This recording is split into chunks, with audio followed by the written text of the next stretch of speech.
Excuse me, Mr. DJ. Hey, check this out. We got a great show coming your way.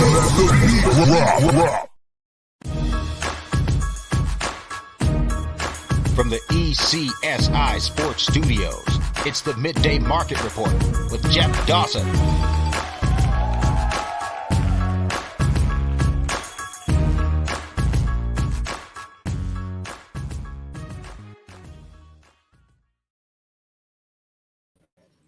Good afternoon, sports fans from all around the globe. It's that time of the week as I put in the headlines or description. To be or not to be the pizza boy, the pizza man today. Are you going to get stuck on stupid, late night, couch, blanket, comforter? Or you're going to listen to ourselves, myself, my co-host, Riley Magnuson, and Fade the Public Friday, as we like to say it here. Yes, it's that time. It is Friday, April 7th, 2023. It's Masters Week, and holy shit. You know, it's kind of comical. The ECSI VIPs, we sent out the alert on Wednesday, and we got a couple guys on the front page. We have the wrong live golfer on the front page. You know, it was funny. I was talking to a few colleagues, and Brooks Koepka used to be an autoplay every major. It didn't matter what kind of form he was in. It just seemed he rose to the occasion. Well, basically took last year off due to injury, flexes to the live tour. Won last week, so he was showing you that little, but comes out guns a-blazing, hasn't bogeyed a hole yet. Minus 12 with an amateur, Mr. Bennett chasing him at -8, and then a bunch of people behind him. And as me and Riley break down the Sunday card before they tee off, you know, DraftKings is offering you minus 150, 125. Go get Brooks right now. Go run to the window. Run to that window. Cash those tickets, you know. 36 holes in, as we know, the Masters and the Sunday doesn't begin. This tournament doesn't begin till the back nine on Sunday. But enough for me. Let's bring him in, the one and only, Mr. Southside Riley. Good afternoon, sir. Afternoon, my friend. Happy Friday afternoon. Happy Masters Friday afternoon. And as you mentioned, it Fade the Public Friday. So, yeah, it's been a solid tournament so far. I think as long as my information is correct, they're back up and rolling after a nice little delay in the Masters today. But I'm ready to get rocking and rolling. NBA tonight, you know, as we've talked already for a week and a half or two, that they're basically looking to the finish line. Tonight is even more of that case. So I'm assuming we'll probably breeze through the NBA a little quicker than usual and spend some good time on baseball, as well as obviously the Masters here. What is the biggest shocker? I'm going to give you three. What is your biggest shocker? Brooks, minus 12 leading. Second place is an amateur, -8 last time I looked. Or third, Rory McIlroy not making the cut. Honestly, I'll go with one, Koepka, because you nailed it with Koepka as far as an autoplay in the majors, and really it's been lack of health that's been, kind of changing that tide for the last, whatever it is now, the last year or two. But, I mean, surprising for him to jump out like this and, go 12 under when, nobody else is cracking double digits themselves. But, I mean, Rory is certainly shocking, but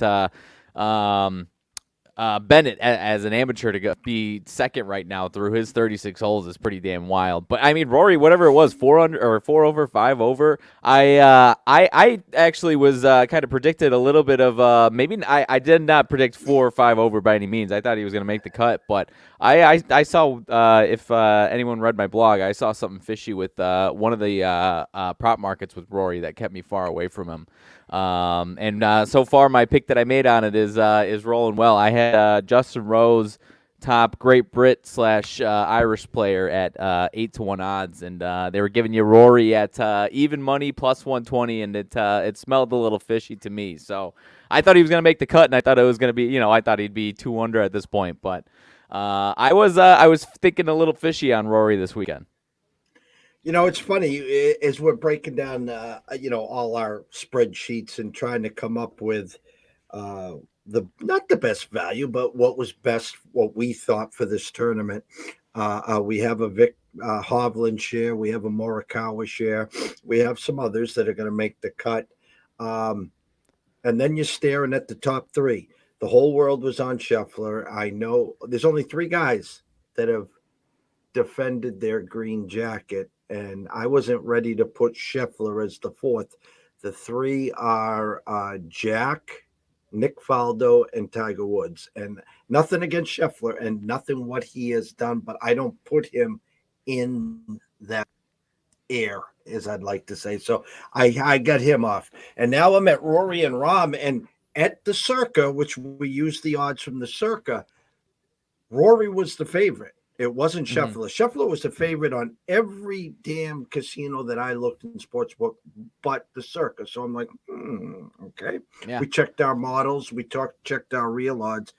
Could have got Rahm at plus 1050 at the Circa. So as I wrote this out, we took Rory as one of our plays. But I wrote underneath, Rahm at 1050 is value. So again, you take one of the top guys and then work your way back. Obviously, like the live right now, because the outlier I thought was DJ was sitting there at plus 2,200. And I'm like, well, wait a minute. I'm looking at the guys in front of him and the guys behind him. And then that that you got with Rory, I'm like, what do they know that I don't know here about DJ?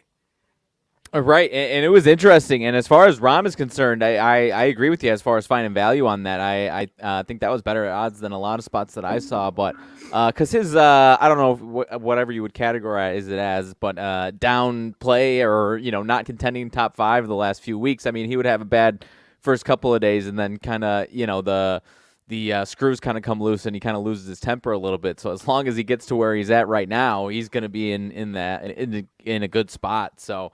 As agree with you said as far as DJ, I didn't have him, but I thought that was exactly what you said. I was thinking Hovland was another one where he's just kind of burned me a couple times. I think I got lucky with a backdoor birdie to get top 20 or something like that. So I took a break with Hovland, and then Cantlay was the other one where he's still ranked number 4 in the world or something like that. Hasn't really had that huge statement tournament this year. And so I was kind of just surprised to see him have top 4, top 5 odds. So I thought that was a little bit of a statement and took a swing there. He's still kind of lurking around, hasn't really, kind of been what he's been already so far throughout the season. And then Sung Jae was my other one, just with his par 5, abilities, and one of his strengths of his game is attacking par 5s. I thought this was a great spot for him. Another one still kind of lurking around. Need to have him. He's still out there right now, so need him to have a nice second half. Or back 9 here, and as long as he doesn't collapse, he'll be around for the next 2 days. So, and then on top of that, I had Morikawa as well, and Justin Rose. So, got some action going, got some guys still lurking around. So I'm feeling good right now. Yeah, and again, this Masters Day, I think I went back to 1994 was the last time the Masters ended on a Monday. I had the Padres on the desk today.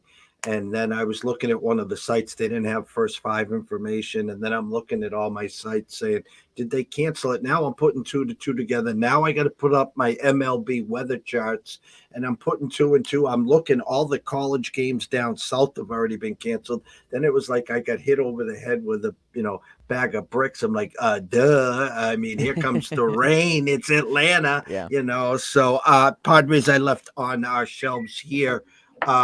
But with that said, it's hard for everyone to fathom looking at the leaderboard, going to a DraftKings and still being able to get money, plus money on Koepka. And as I explained in the intro, you and I do a show Sunday mornings before they tee off. And anyone watching and listening, please take note here. Okay, so in other words, you're just programmed, you're wired, your eyes, everything you see on social media, you look straight at the leaderboard. You're looking at a guy that's got a 4-shot lead on an amateur. Well, listen, if Bennett wins this, it'll be the biggest story of the decade. Yeah. Okay, so let's take him out. So your next closest guy is 5 shots behind Mr. Kepka. He's already won a green jacket. He knows how to navigate this damn tournament. Okay. But you have to take him off the board. Now you got all those guys at 8, 7, 6, 5. So when your eyes go down to someone that might be -3 or 4, which you say has absolutely no shot, they're really only chasing 4 or 5 shots because the only way they're going to succeed is obviously if Koepka comes back to the pack. So you're not chasing Koepka at 12. What you're hoping for is Koepka comes back to the pack. So your -3s or your 4s are only chasing 4 shots, not 7, 8, 9 shots. No, perfectly well said. And if you're looking at it right now, obviously it's not Sunday yet. We've still got today to go. But there's a lot of ground to be made up. Whether it's the rest of today or tomorrow. Whether or not Koepka will still be there by Sunday, I don't know. But yeah, you can look at it even as early as now and try and find some value down there. But as Sunday, it becomes even more hard to swallow that pill. And you and I have had, especially last season, a lot of success in a lot of spots. Every once in a while, you have a Scotty Scheffler instead of falling back to the pack, going 4 or 5 under and taking the day over. But if you can take a swing and get a 20-1 off the top of the leaderboard, then that makes up for 2 or 3 of the ones where the guy actually goes out and dominates the rest of the day, which isn't as often as it seems like it should be. No, and exactly. And so go back to Sunday last year at the Masters. Scheffler and Cam Smith. Scheffler had a 3-shot lead teeing off at the first hole. Well, I think in 5, 6 holes they were tied. So you can turn in 4 shots. You hit one to the left, you hit one into the water, you get a bogey or a double, and someone birdies. You're making up 3 shots like this. And it can happen in a blink of an eye. And I'm not telling you guys, Brooks can't go box the wire here. I'm not saying that. But what I'm saying is there's a possibility we get rained out tomorrow. There's a possibility that you might start and stop. There's a possibility they could try to play 36 holes on Sunday. I have no idea. I'm not a meteorologist. But the point is, I would be careful. I would just, as I just got text, here comes the wind, they said at Augusta now. Hopefully everyone finishes the round. The cut is made. These guys can sleep on it. Let the groundskeepers figure this out, the meteorologists. They're there. We're here. You're in Chicago. I'm on Cape Cod. Let them handle that, and we'll try to figure out the rest. Right. No, 100%. And I was surprised they got today going back as quick as they had. It sounded like it was going to be nasty for a little while, so I'm glad they can get through it today. And and that's the beauty of Koepka getting done early with. He doesn't, or done in the clubhouse early before all this. He gets to post to 12, and now hope all these other guys get to drop back further because of this weather and everything that's going on. All right. Let's talk some baseball. There's baseball going on. To the left of me, the Mets were up, I think 6-0. Phillies 1-0. Your team's about to start. ECS VIPs, we had a nice play on the Giants yesterday. Full game, and actually I got a full game play today too. I've been trying to get team totals first fives. We're on a full play today. Anyone that is an ECSI VIP, by the way, when we have an over in the first 5, and then I also gave a lean. That lean was for the full game. And it was not clarified that well. So over the total in the first 5, and then I gave a side, and that was for the full. Shout out to Billy Hewlin. Good afternoon there, sir. Great to see you here. Anyone still interested in an ECSI VIP? Everything delivered right to your cell. Everything delivered to your email. You can DM me at EC Sports Invest. You can go to our website at East Coast Sports Investors. gmail.com and then hit plans and pricing. Scroll right down first time. And if you're not a first time and want to come back, reach out to me. I'll take care of that. Any questions, comments, concerns, you can send us an email at eastcoastsportsinvestors@gmail.com. The baseball board is yours, sir.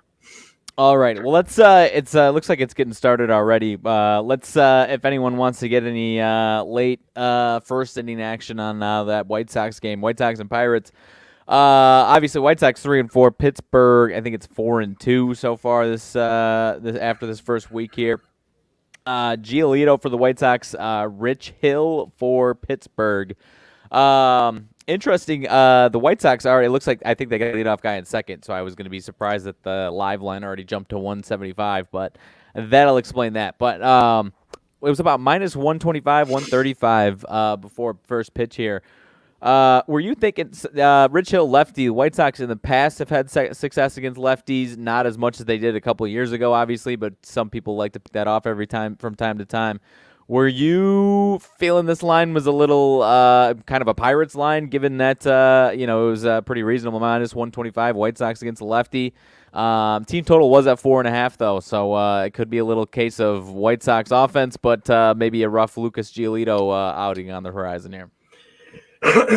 Plus, Pirates home opener. Pirates got to beat up on the Red Sox. They swept the Sox at Fenway. They come home. I'm not saying they're getting a little fat on themselves. My number was 115, which opened my eyes. I thought that was a little short for the White Sox. Public pushed that up to 126, 130 in some spots. Slight lean, obviously, on the White Sox. You don't know what you're going to get with Jeets. I like to call him Jeets, especially on the road. I've had very good success against him on the road. I like him. I really do. So I think first one, my under over was 8.5. So I'll say it very nicely. First 1-5 wins this game. How's that? No, it did kind of. That was the kind of vibe I got. It was a 5-4 type situation here, and I would have felt a lot more confident if the White Sox were, opening minus 145, 150, or something like that. But I still think they can put enough runs up on the board here, especially if you're getting a bad Rich Hill or a good White Sox offense against a lefty. No Eloy Jimenez for a couple weeks, it looks like, so that obviously hurts the offense a little bit there. So. Let's see another one, which obviously as good as it gets a week into the season. So another one just starting Houston and Minnesota. Houston Road Dogs here. I think they're 3-4 to start things off. What were you thinking with this one? I'm drawing a blank on the pitching matchup. Quiddy versus Sonny Gray here. What were you thinking with this one? Again, my number 125 with a flat 8, which to me is a statement. Minnesota raking. I think the first game at home right now, home opener, a statement minus 125. Saw some money coming in, trickling in on the Astros. It's kind of one of those you're damned if you do, you're damned if you don't. Because in my eyes, most people are going to flock to the dog and Astros. Astros first game on the road. They've had great success against the Twins. I'm grabbing the plus price, but I talk about trusting and respecting the opening number. I'm going to the window and lay 125 or 130 with Minnesota. Hell no. I would look to see if I could get into maybe a first 5. Maybe I could get into a team total, but really trying to stay away from those minus 125, 130s here. Yeah, no, I kind of felt the same way. It was a little weird, little mind tricky there, but no, I'm interested to see how that one goes. Houston, obviously, they were like I said, 3-4. Didn't have the best series this during the week here. So, San Francisco, one of the heavier favorites of the day at home against Kansas City. Cobb on the mound, Keller on the mound for the Royals. Royals 1-6, obviously, not one of the higher rated teams of the season projected or obviously starting off the season. Offense not looking good. Pitching staff's been okay, a little hit or miss, but offense has not been good at all. A lot of people on the Giants tonight, I see. The run line, plus money on the run line for the home team Giants here. Any love for the Royals at all, or is this maybe not? Definitely not saying it's a Giants play, but any love for the Royals here at all? Well, you talk about inflated and corrected numbers. My overnight number was the Giants minus 155 with an 8. I'm looking right now at circa minus 205. I see as high as minus 219. There's only one way I can play this game, and that's the Royals, and I'm not playing it. Okay. I am not running the way. I guarantee you, a lot of the public, a lot of the DGens today will have Giants minus 1.5. They're going to play the run line, and I'm not saying it's the wrong side, but I am telling you this. You play these home teams on the run line, you're only guaranteed 24 outs. Every time you watch a show, I'm going to say that. So again, you like the Giants today. You're not going to play the minus 220. Hey, I'm going to get cute. I'm going to play him on the run line. Okay. You guaranteed yourself 24 outs. If you get to the bottom of the ninth, you need a 2-run, 3-run, or a grand slam to cover that run line. Don't tell me you haven't been warned. No, it's a good sermon because it happens all too much, and it's right there, Jeff. It's a 1-6 team, and all you got to do is plus 106, and you got the 3-3 Giants up against this Royals team. It's all you got to do. It's all you got to do for Friday Night Pizza. Next game up, I believe this is the heaviest favorite of the night. The Tampa Bay Rays up against the Oakland A's. Eflin on the mound for Rays. I think he had a solid first outing. They are 6-0. They haven't lost yet. They're at home against Waldachuk, which I'm not sure what he's chucking, but wasn't good in his first start, chucking whatever it was. Obviously, A's another team that's 2-4, one of the projected dumpster team this year, and Tampa's offense is off to a hot start, obviously, right here. Similar situation here, inflated line, or maybe this is a different situation where the Rays actually should be winning this one easily. My actual number was 215, inflated now at circa to 254 with the 7.5. So everyone go run and play your run lines again. And again, think about it. 24 outs, 24 swings, and under over a 7.5. So you got to win this thing 4-2, 5-2. I'm just basing it on the 7.5 total here. Okay. I know it can be 6-1, 7-0. I get that, but so just be careful. And I go over to Wager Talk right now. The team totals, they're giving you even a little more boost. 4.5 over minus 125. So if you like Tampa and you don't want to lay the 254 and you think they can get to 5 or better, you only have to lay 25-cent juice and you don't have to worry who wins that game. So that might be another way to go if you like Tampa tonight. Yeah, big if, and obviously, if you're thinking it's a bad Waldachuk night, then go right ahead. But that one they're making it tricky for you, trickier than you'd like, obviously, with the 6-0 team there. So you mentioned Atlanta, potentially bad weather, but I was just obviously I'm no meteorologist either, but the rain could stay away. Were you staying away with this from the weather? If the rain stays away, did you have a lean on this one? It's a Padre number, guys. I looked at this in depth. My true number was 123. It's down to 115 with a 9.5. We have it on the desk, the Padres, and we had the Padres team total for pizza and beer over. I want to say that was 4.5. 4.5 even money. So we had the Padres getting the 5. We had the Padres winning this game. Did not release it. I'm not getting into a start and stop. They won't. DraftKings didn't have the first 5 numbers, which to me, again, sometimes you can sneak in the first 5 and then get to the 6 and they call it. At least that will be graded. Right. Always know your sportsbook or casino's rules, because if you play the exotics or anything like that and it doesn't go 8.5 innings, even if you got if you had team total over 4.5 and you got 15 runs, and it's called in the 5th, 6th, 7th, it doesn't matter. Thanks for playing. That's all.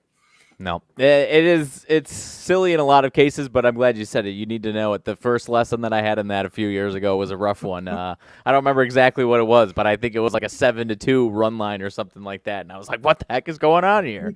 And that was a quick lesson in my early days a few years back there. Let's see. Milwaukee will be playing tonight at home against St. Louis. Woodruff and Flaherty. Flaherty, I don't know how many innings he went, but actually both these guys were good in their first start. St. Louis hasn't been great out of the gates. Milwaukee 5-1. St. Louis 2-4. Milwaukee up to -155. I see. I'm not sure if this is right information. This one opened up -110 according to what I've got here, or is that bad information? Yeah, my number was 140 with an 8. It's as high as 154 right now at Circa. Flaherty kind of danced out of trouble early in his opening game, and he kind of muscled through. Just a shell of what he was. Okay. A pretty good statement here on Milwaukee. If you like Milwaukee tonight, I'd suggest maybe first 5 minus the hook. I don't want you to lay that kind of lumber. I'm not telling you to take the run line for the full game. You can get Milwaukee's team total over 4.5 minus 20 cents as well. So instead of laying the 50-55, if you think they're going to win, take a shot to them to get to 5 or better. Who cares who wins? Minus the 20 cents versus running to the window, trying to figure out, do I do a run line? Do I do a half on the first 5? There's just different ways. We're trying to keep you away from the big juice and the high ticket prices and the high taxes. Yeah. And Flaherty, you were right. I didn't see his first start. 5 innings, 7 walks involved in that start there. So I'm glad you mentioned that because I didn't see the start. I was just seeing 1-0 with or maybe 0-0 or yeah. No, 1-0. He gets the win with 7 walks through 5 innings there. And Woodruff though, it looked like I think Woodruff was pretty good though in his first start, right? Yes.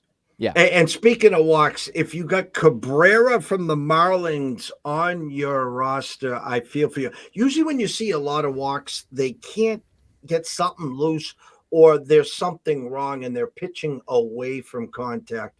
The Cabrera kid had 6 walks on opening day, had 7 more today. So anyone in fantasy baseball, and you started him the last 2 starts, your whip is not doing that well right now. Right. Yeah, it's that's an ugly start when you're walking that many people. Washington and Colorado. Colorado, the home team. Home team rocks. -120. Gore for Washington on the mound against Urena. Urena was not good at all in his first start. Gore was a bad. I didn't watch it. Gore was 3 hits, 1 earned, 4 walks, 6 Ks. Urena 2 1/3, 5 hits, 4 earned run, 4 walks, no Ks. Things were ugly for him in his first outing. But we're seeing -120. Nats, another team, 1-6. They've lost 4 in a row. Rockies win 1-0 yesterday.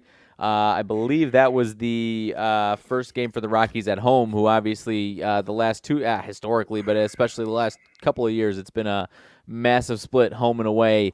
Would you like this one to be higher if you're looking at the Rockies, or is Urena keeping it lower? I mean, is this a good time to be pouncing on the home team Rockies, or maybe because of it's the home team Rockies against the Nats, we should be staying away? My overnight number was 125 with an 11, coming off of a 1-0 game, obviously. Right now, 115 at Circa. You can get the Nats at 105. Strictly eye test and the market test. It's a Nats number.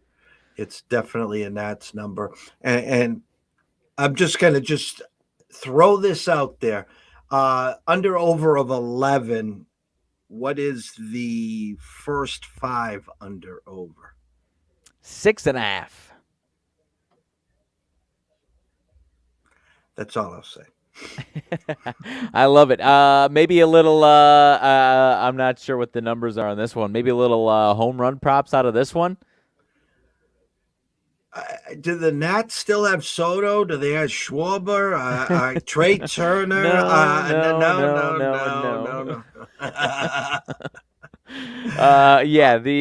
It's easy to say that out loud, but I don't know. Maybe a couple rocks. Chris Bryant, how about that? No, the odds aren't very big for you there, so maybe not. Toronto and LA. Angels hosting the Blue Jays. Sandoval versus Bassett. 4-3. Blue Jays 4-2. Angels. Angels -125. 9.5. I'm looking at for the total in this one.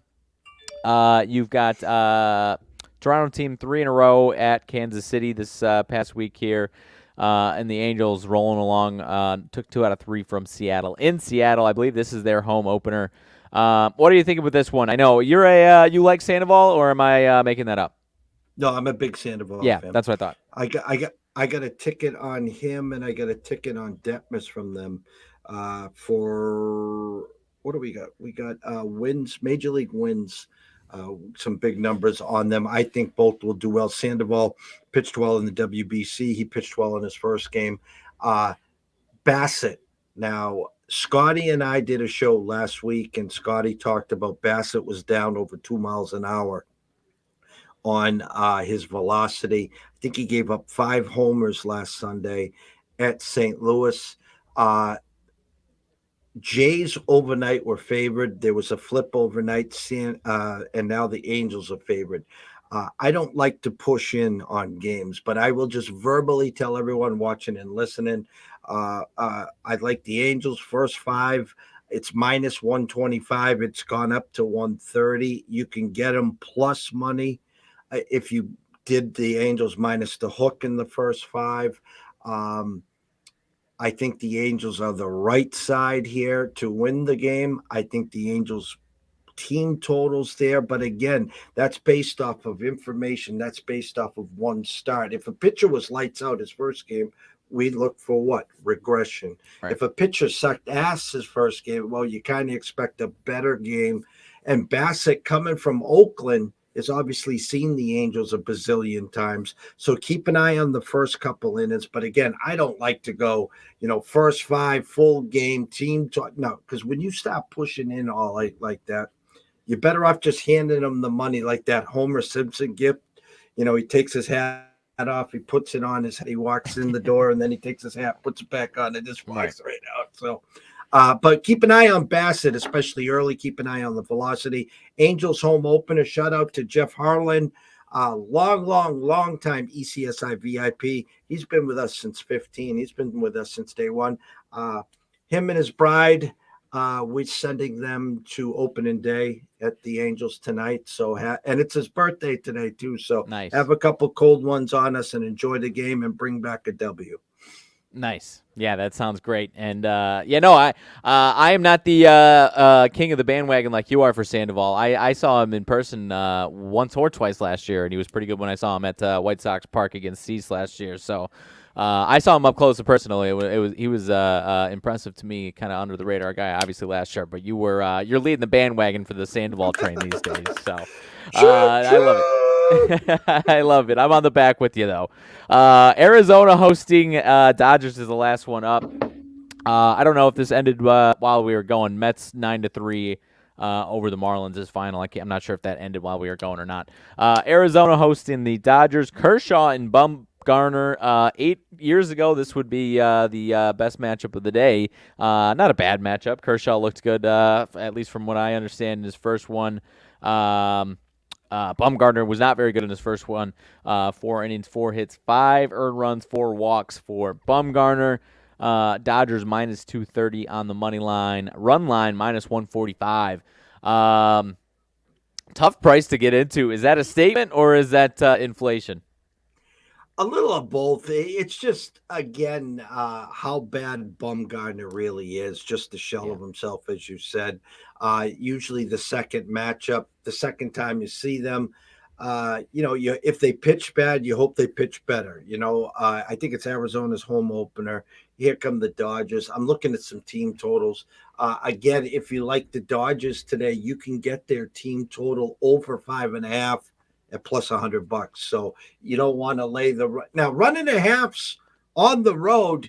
I'm okay with that because you're guaranteed 27 outs. You're guaranteed 9 innings. I'm okay with that part of it. But again, you're laying minus 145, Riley said. I would rather take the Dodgers team total to get a touchdown. Get me to 6 or better. It doesn't matter who wins at even money than laying minus 145, minus a run and a half, or minus, 225, 250, whatever it is. I'll take a shot that the Dodgers get a touchdown today. And then I'm looking at Arizona. and they're 3.5 under. Is if it's Cy Young, Kershaw, God bless Yeah. you, but I can get plus 105 on Arizona to get to 4 as well. So that's where my eyes are. I have no stake in the game in this one, but again, if you want to run to the window, minus a run and a half, minus 145. Dodgers up 5-2, bottom of the ninth, 2-out walk, 2 out, 2 strike, 2 run homer, 5-4. Thanks for playing. And how's your morning going to do? No, those are ugly, and no, I'm glad you said it like that, because if the Dodgers are going to get to they're either going to get to Bumgarner or they're not, and you're going to either get a bounce back Bumgarner start and you're going to lose altogether probably, or it's a 2-1, 3-2 game, or they're getting to them and they're putting up 4 or 5. Jeez, I got a fly flying at my face. 4 or 5 runs on Bumgarner himself by the fifth inning. So I like the thought altogether there. Lost my train of thought with the fly attacking me, kamikaze. No, that about does it for tonight. I was gonna. Yesterday was a home opener. These two played in Arizona yesterday, so this is day 2 for Arizona at home. Day 2. Yep. Okay. That was all I was gonna say. But that is about it for the baseball slate. My White Sox up 1-0 halfway through the second, so that is good news. Cubs trying to close things out at home against the Rangers, up 2-0. Baltimore leading 4-3 on the Yanks. Cleveland up 1-0 early on Seattle, and that Houston-Minnesota game 0-0. Anything else? Do you want to talk about anything NBA? I didn't see anything that was really worth talking about. My Bulls are sitting everybody. I saw the Mavs were supposed to, but they're still 8-point favorites, and I see them projected to have Kyrie playing. So I don't know what the heck's going on with that game, but nothing. What do you got? No, I saw Kyrie was not playing. Yeah. And a must win to keep the playoff hopes alive. And Kyrie's like, you know what? It was like game 7 when the Celtics played Cleveland, I think it was, and he had to go get his nose job or something stupid. He is total eye guy. And if anyone takes him in free agency next year, shame on you. I mean, just don't even think when you're looking at your free agent market, and he's already, just cross him off. It's like what these GMs do for the football draft or the basketball draft. If you got some dirt on someone, you just cross him off your board. He's not even there. You don't have to worry about it. Congrats. I retweeted it, I think, last night. You're guaranteed in the playing game, right? The Bulls? The Bulls, oh, yeah. Yeah, they, unless something drastic happens here, they, I think, are locked into the 10 spot there. So got to win 2 games, but yeah, they're in the 10 spot there. All right. Hey, you're going to start somewhere, right? Yeah, you could say it like that. We'll see how it goes. My optimism levels. I mean, even if they get in, they're going to play Milwaukee again. So my optimism levels aren't exactly in good spot with the Bulls right now. The last night, I think it was Cleveland sat everyone. Donovan was out in a couple. It was either last night or the night before. I think it was last night. They went from overnight 4-point favorites to like 9-point underdogs. They were sitting everyone, and they went outright by 15. I mean, it's just typical NBA. Yeah. Anyone dabble in NBA, shame on you. Do yourselves a big favor. Just wait till the playoffs. Wait till the play-in games. Lakers are starting to position themselves a little. Phoenix is sitting everyone to play the Lakers tonight. Lakers can't beat the Clippers. I still don't understand that one.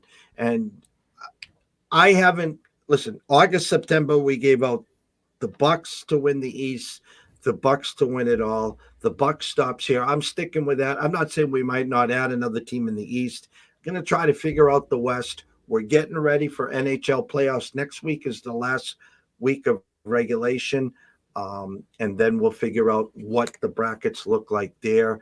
A full weekend of baseball, a full weekend of the Masters. It's going to be an exciting weekend, rather. It is, and I don't know if you said it, but UFC, I don't know what the number is, but my Monster UFC 287, Pereira versus Adesanya rematch, and then a couple other ones that are pretty damn solid. So, yeah, it is a heck of a weekend this weekend of sports. Yeah, I was talking to Andrew yesterday on our show. he talked about that fight and the fact there was some money coming in on Pereira. There was money coming in on the under as well there. There was a couple other fights that we were talking about. If before we close, I know you do some blogs and some write-ups. You got the stage if you want to talk in the UFC right now. Yeah, not too much. I mean, as far as that main fight, though, I was seeing the same thing as far as some money coming in Pereira. It's another one where I don't always like to fade the public, but it is kind of one where kind of a lightning rod fight where when you're losing belief in Adesanya and he's got he's got that motivation. I as tough of a matchup as this is for him, and it wouldn't shock me if he lost again. I do like Adesanya's chances of getting this one back. So I don't know if I'll actually be jumping into that one or not. The funny thing is I think it was a week ago today, I somehow was looking at the board thinking the fight was these fights were last Saturday, and I put again I always do some random stuff. I never claim to be an expert with UFC. I have a solid track record, with a lot of either single random match bets once a week or something, or maybe even a two-leg, minus 180, couple minus 180, minus 200, which might not be the greatest, plus EV, whatever it is, but I've had some success with it. So I've had a two-legger in my slip for about I think it's plus 125 for a week that I got halfway through Saturday and finally realized that the fight wasn't happening. But Yanez over Rob Font, and then Raul Rojas Jr. over Christian Rodriguez is my two-legger there for. When I put it in, it was plus 123. So I checked a couple days ago, and it was 124. So still right around there. But just like getting the either if I've got one guy that I'll go up to minus 140 max for, I'll do that. Otherwise, I like to, if I've got two guys that I really like, I'll throw them together and try and get some plus money there. The weekend, it's Easter weekend. I will not sure what's going on here in the studios. Myself and Scott at some point tomorrow will do an MLB show. We'll break down the full card there. Sunday, Easter. I want everyone to have a good family day on Easter. Yourself and I will bounce back on Monday. Or we'll see a couple more weeks left of bowling night. So we'll see what the card looks like for Monday in baseball there. Have a full week coming up of the closing bell, you and I. Closing thoughts, sir. Nothing crazy, as you said it. I mean, we haven't said it in 20 minutes, so we might as well echo it for everybody as far as the Don't Be the Pizza Man, which you obviously started it off with, so I'll close there. But not only that, if what you're doing is, baseball and basketball, whatever it is, but I imagine if you're trying to get into some more action over the weekend on the Masters, you don't want to burn yourself out tonight. And if you need to go back and listen to Jeff's sermon about the taking the top off the board, go and do it, because this thing could get a lot more crazy. And Brooks Koepka is you can obviously see the path to him taking over this tournament some more and winning plus 130 at this point when he's done with 36 holes is a little too good to be true. But again, as you said, it's certainly not impossible. So just buyer beware on things that are a little too good to be true, and obviously don't be the pizza man with the we didn't talk NHL. I don't know what's going on with that slate tonight, if it's anything's going on. 0, okay. So yeah, don't be the pizza man with especially not NBA. If you have a rough one in the MLB, I can understand, but don't be the pizza man betting 5 NBA games. That one you need to check back and reevaluate some things tonight if that's what's going on. Yes, no NHL, big slate tomorrow. I'll break that down with Scott. Actually, maybe I'll do a solo show on hockey. I won't bore him. Full slate of MLB. As Riley said, UFC tomorrow night. We got Masters. The assumption, my guess would be, I don't know what's going to happen on Saturday. If they start, they stop, they stop, they start. What they'll do on Sunday, I can't foresee them trying to squeeze in 36 holes in one day at the Masters. I don't think they'd allow that. They wouldn't want their course to be, beaten up like that. So maybe if the weather breaks, they do go to Monday there. TJ, yes, definitely hockey, and we'll find some team totals. I'm excited.